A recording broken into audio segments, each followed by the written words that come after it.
Assalamualaikum teman-teman, seperti biasa sebelum mulai Mimin mendoakan semoga teman-teman semua selalu dalam keadaan sehat walafiat. Oke, kali ini kita akan melanjutkan Martial Master versi novel bagian 1746. Bagi yang baru bergabung, selamat bergabung, dan bagi yang belum subscribe dulu lah agar Mimin tambah semangat lagi nih bikin videonya. Oke, kalau sudah kita langsung masuk ke isi ceritanya.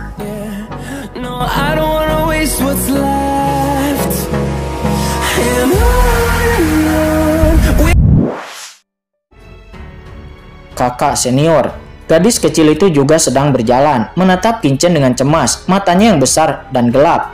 Aku baik-baik saja, kata Kincen. Dia melambaikan tangannya. Kalian semua mundur dulu. Setelah mengatakan itu, Kincen langsung mengaktifkan dunia kacau, menutupi dirinya sendiri dan membentuk ruang yang independen. Master Tianyin dan Master Liu Jue juga yang lainnya pun pergi dengan cemas. Pada saat ini di kehampaan yang independen, Kincen terbaring di sana dalam keadaan memalukan. Dia telanjang bulat dengan bekas luka di sekujur tubuhnya, noda darah dan lukanya ada di mana-mana. Pembunuhan luar angkasa yang sangat kuat. Pada saat ini Kincen teringat bahwa ketika dirinya berada di alam rahasia Guixu, dia sangat malu di pusaran luar angkasa. Dirinya tidak menyangka bahwa setelah bertahun-tahun kekuatannya telah mencapai titik ini dan dirinya akan menghadapi krisis seperti ini. Kincen harus mendesah dalam hatinya, ruang angkasa terlalu dalam. Semakin Anda mempelajarinya secara mendalam, semakin Anda dapat merasakan kedalamannya, keluasannya, dan ketidakterbatasannya. Setelah mendesah pelan, Kincen tidak berani ceroboh. Sambil mencoba menyembuhkan luka-lukanya, Kincen segera membuang formasi pemantau.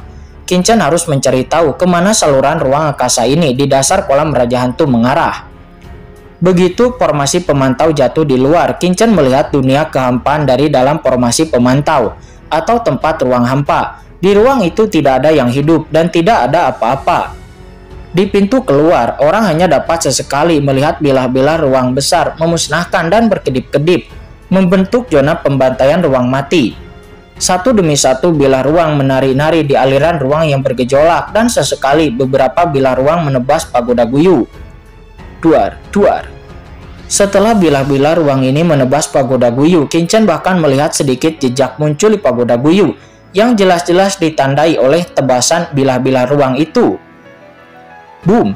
Saat berikutnya plat formasi yang dilemparkan oleh Kincen juga dipotong oleh bilah ruang itu. Hati Kincen langsung tenggelam. Kekuatan bilah ruang ini begitu mengerikan, sehingga bahkan pagoda Guyu dapat meninggalkan jejak. Jika terus seperti ini, begitu pagoda Guyu tidak dapat bertahan, maka dirinya dan dunia kacau pasti akan langsung dimusnahkan oleh bilah ruang yang mengerikan ini. Dan pada saat itu, semua makhluk yang ada di dunia kacau juga akan mati. Aku harus menemukan jalan keluar, kata Kincen. Matanya segera menjadi tenang. Ketika krisis semakin memburu, Kincen menjadi lebih tenang karena dirinya tahu bahwa terburu-buru tidak dapat menyelesaikan masalah apapun. Aku harus mencari tahu di mana aku berada terlebih dahulu, kata Kincen. Dengan pagoda Guyu yang terus mengambang, Kincen dengan cepat membuang potongan-potongan cakram formasi pemantauan. Dan segera pemandangan di sekitar Kincen terus-menerus ditangkap olehnya. Di sekeliling Kincen itu adalah dunia kehampaan. Semakin banyak yang dirinya lihat, semakin dalam hati Kincen tenggelam. Dia awalnya berpikir bahwa saluran ruang angkasa di dasar kolam Raja Hantu memiliki hubungan dengan Laut Mati, dan itu harus mengarah ke suatu tempat di kedalaman Laut Mati, dan bahkan mungkin meninggalkan area terlarang Laut Mati. Jadi Kincen berani masuk dan memberanikan dirinya untuk masuk. Tetapi yang tidak diharapkan Kincen adalah bahwa setelah dirinya memasuki saluran ruang angkasa, tidak ada apa-apa di dalamnya dan hanya ada ruang hampa. Dan itu adalah ruang yang penuh dengan bilah ruang angkasa yang sangat menakutkan. Bukan itu saja, saat ini Kincen menemukan bahwa dia bahkan tidak dapat menemukan jalan keluar. Artinya, dia sudah terjebak di dunia kosong hampa ini. Dan dirinya harus menanggung serangan mengerikan dari bilah-bilah ruang angkasa ini setiap saat. Ini hanyalah tempat yang mati. Selain itu, Kincen mengetahui dengan wajah jelek bahwa lukanya tidak dapat disembuhkan karena ada semacam kekuatan ruang angkasa khusus di bilah ruang angkasa itu dan semua metode penyembuhannya telah kehilangan efeknya. Kekuatan ruang ini begitu keras kepala, kata Qinchen. Dia berubah warna. Kembali di alam rahasia Guiksu, aku menggunakan kekuatan seni Kaisar Dewa Bintang untuk menyempurnakan kekuatan pusaran ruang angkasa untuk melarikan diri. Aku juga akan mencobanya kali ini, kata Qinchen. Qinchen memejamkan mata dan segera mulai menjalankan seni Kaisar Dewa 9 Bintang. Boom! Kekuatan kuat dari seni Kaisar Dewa 9 Bintang dengan cepat menyerap jejak kekuatan ruang yang tersisa di tubuhnya. Akan tetapi itu hanya jejak kecil, dan kekuatan penghancur ruang yang tersisa tetap ada di tubuhnya. Jadi dirinya hanya bisa menghentikannya sedikit dan tidak dapat menghilangkannya sepenuhnya. Bahkan seni Kaisar Dewa 9 Bintang pun tidak berhasil, kata Qinchen. Hatinya langsung mencelos, dan untuk pertama kalinya Qinchen merasa kesulitan. Seni Kaisar Dewa 9 Bintang itu adalah keterampilan yang diajarkan oleh Dewa Kaisar kuno. Itu tak terkalahkan di alam rahasia Guiksu yang diubah oleh Kaisar Mikong saat itu. Untuk menyerap kekuatan ruang di sini tidak dapat disempurnakan oleh seni Kaisar Dewa 9 Bintang. Bukankah ini berarti bahwa kekuatan ruang di sini sekuat para pendahulu, setingkat dengan Kaisar kuno? Ya, baik itu niat membunuh laut mati atau keanehan tempat telantar ini, semuanya menunjukkan keistimewaan tempat ini. Kekuatan yang sebanding dengan para pendahulu seperti Kaisar kuno. Kulit kepala Qinchen geli dan hanya memikirkannya terasa gatal. Dari percakapan antara Kaisar Yoming dan Kaisar kuno waktu itu, Qinchen dapat merasakan bahwa kekuatan Kaisar kuno itu jauh lebih menakutkan daripada 4 Kaisar besar agung dunia bawah seperti Kaisar Yoming. Dan dirinya adalah eksistensi yang mencapai akhir tingkat Kaisar. Qinchen tidak tahu alam ranah apa yang dimiliki oleh Kaisar Agung pada akhirnya. Tetapi dapat dilihat dari sini bahwa kekuatan tempat ini benar-benar sangat luar biasa. Aku ingin pergi, aku takutnya... itu. Apakah ada sesuatu? Tepat ketika hati Qinchen terasa semakin berat. Pada saat ini dalam formasi pemantauan yang Qinchen lemparkan sebelumnya, tiba-tiba tampak ada sesuatu yang samar-samar bersinar di tengah ruang kosong. Di ruang kosong ini tampaknya ada sesuatu di sana. Apa itu? Qinchen melihat melalui formasi pemantauan dan ingin melihat dengan jelas hal-hal yang ada di kedalaman ruang kosong itu. Tetapi karena jarak dan lipatan ruang, tidak peduli bagaimana Qinchen melihat, dirinya tidak dapat melihat keberadaan hal-hal itu dengan jelas. Kekuatan ruang ada di mana-mana di sini, dan jarak di permukaan tidak jauh. Tetapi sebenarnya itu mencakup jarak ruang yang tak terhitung jumlahnya. Aku harus mencari tahu, kata Qinchen. Dia mengambil keputusan, karena ini adalah satu-satunya hal yang dirinya lihat di ruang kosong ini, yang bukan bilah ruang. Mungkin ada cara untuk pergi dari sini. Tapi seberapa dekat? Qinchen berada di dunia kacau dan tidak dapat dengan mudah mengaktifkan pagoda Guyu. Selama kesadarannya keluar, maka kesadarannya akan dimusnahkan oleh kekuatan ruang di luar. Sepertinya aku harus keluar sendiri, kata Qinchen. Dia merasa kejam. Memanfaatkan kesempatan itu, Qinchen muncul tepat di luar pagoda Guyu. Segera Qinchen memobilisasi domain ruang dan tubuh ilahi ruangnya, dan kekuatan labirin ruang juga diaktifkan olehnya. Dan kemudian Qinchen dengan cepat mendekati kehampaan dengan kekosongan di pagoda Guyu jauh di dalam ruang hampa. Setelah beberapa napas, banyak luka ditambahkan ke tubuh Qinchen lagi, dan Qinchen semakin dekat dengan benda di ruang yang jauh itu. Ketika Qinchen merasa tidak bisa bertahan lagi, Qinchen berkedip dan memasuki dunia kacau lagi. Boom! Kali ini Qinchen sudah siap dan menutupi semua orang.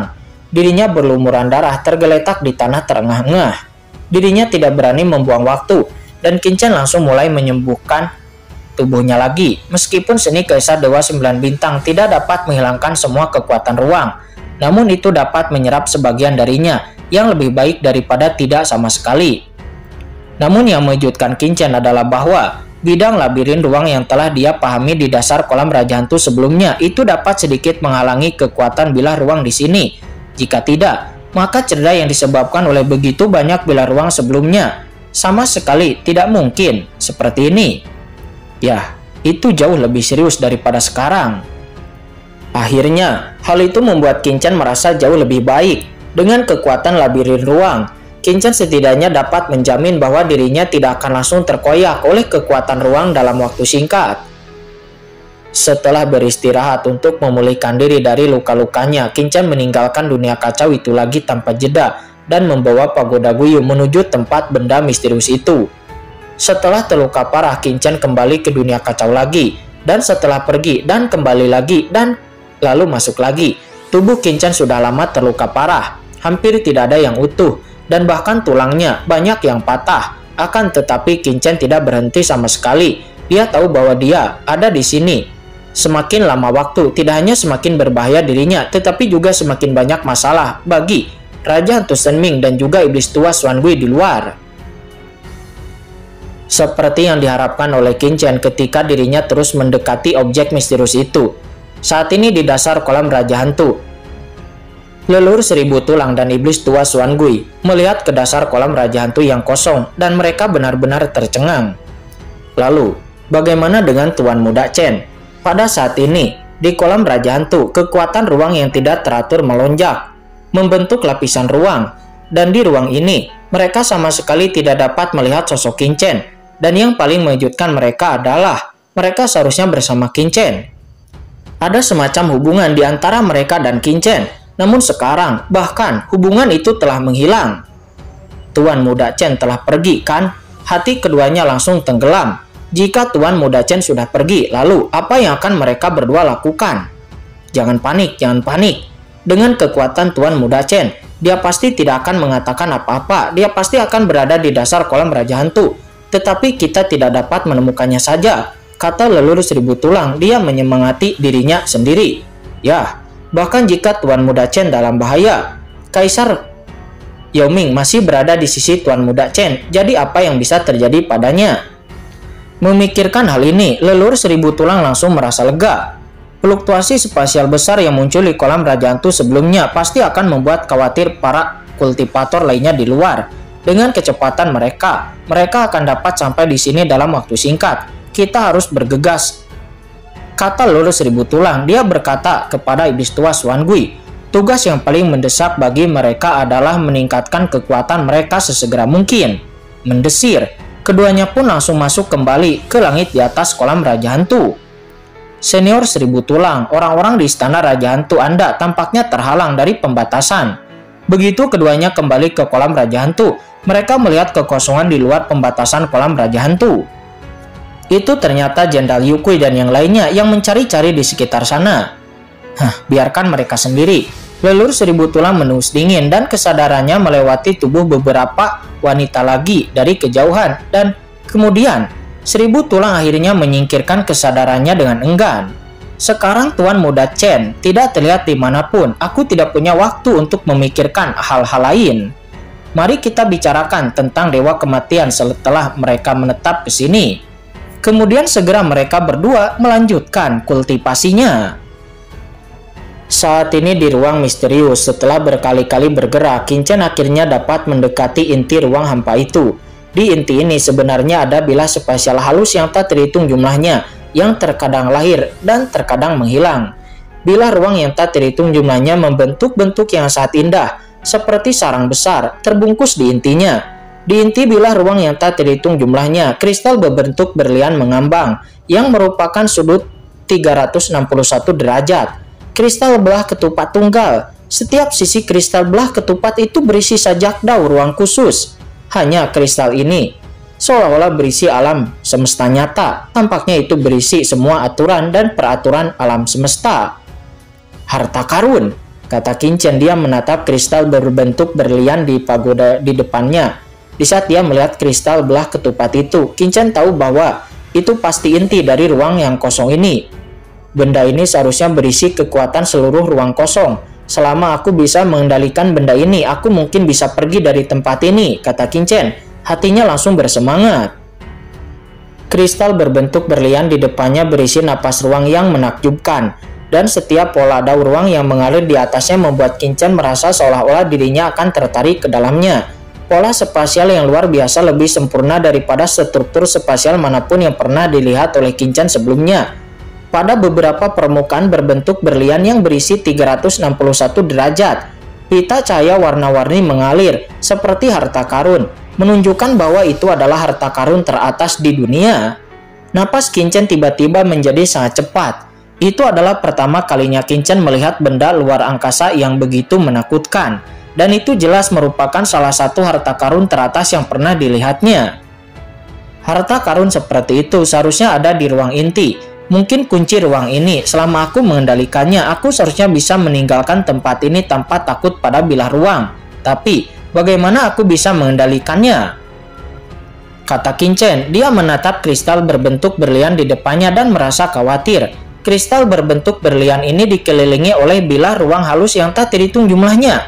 Dengan basis kultivasinya saat ini, selama dirinya mendekati bilah ruang ini, tubuhnya akan terkoyak dan bilah ruang ini apalagi dikendalikan, itu sangat sulit sekali. Tidak perlu memikirkannya, coba dulu, kata Qin Chen. Dia mengambil keputusan, dan dengan jentikan sosoknya, Qin Chen tiba-tiba muncul di luar pagoda Guyu. Di saat Qin Chen muncul di luar pagoda Guyu, bilah ruang yang tak terhitung jumlahnya tampaknya telah menemukan keberadaannya, dan lalu menebas ke arahnya dengan inisiatif mereka sendiri. Labirin ruang, kata Qin Chen, dia terkejut. Dirinya tidak pernah menyangka bahwa bilah ruang ini tampaknya memiliki kehidupan. Kekuatan ruang yang tak terlihat menyebar dari tubuhnya secara instan, dan kekuatan ruang di sekitarnya dengan cepat terlipat untuk membentuk Taoisme. Itu tampak seperti labirin mencoba menghentikan serangan bilah ruang ini. Beberapa bilah ruang bergeser dan berubah arah dengan segera, tetapi bilah ruang ini terlalu banyak seperti pasir halus. Bahkan jika mereka bergeser sebagian, masih banyak bilah ruang yang mengenai tubuh Qin Chen. Duar, duar. Dalam sekejap, noda darah muncul di tubuh Qin Chen, bahkan setelah diblokir oleh labirin ruang. Keropeng darah Qin Chen yang telah diperbaiki pun sekarang terbelah lagi dan seluruh tubuh Qin Chen langsung menjadi manusia berdarah lagi. Selain itu, bilah ruang yang halus yang tak terhitung jumlahnya di kejauhan seperti sarang lebah yang terganggu berguling ke arah Qin Chen dengan cepat dan gila. Tidak baik, kata Qin Chen, dia terkejut dalam hatinya. Pada saat ini Qin Chen tidak pernah membayangkan bahwa bilah ruang halus di sini sama sekali tidak berbeda dari bilah ruang yang pernah dirinya temui sebelumnya.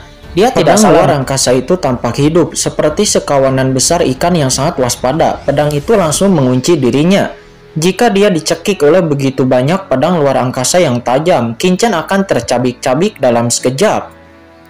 Pergi. Karena panik, Qin Chen tiba-tiba menghilang dan segera kembali ke pagoda Guyu. Namun yang mengejutkan Qin Chen adalah bahwa pedang luar angkasa yang tajam ini tidak menghilang setelah merasakan Qin Chen. Tetapi itu terus-menerus menebas ke arahnya dengan panik. Bersamaan dengan pedang yang luas menghantam pagoda Guyu terus-menerus membuat suara retakan yang halus. Dalam persepsi Qin Chen, pagoda Guyu diserang oleh begitu banyak bilah pedang luar angkasa yang halus seperti perahu layar di tengah tsunami besar, terus-menerus dibanting oleh ombak besar dan bergoyang dalam gelombang. Bilah-bilah ruang angkasa yang halus itu dengan cepat meninggalkan serangkaian tanda putih di permukaan pagoda Guyu.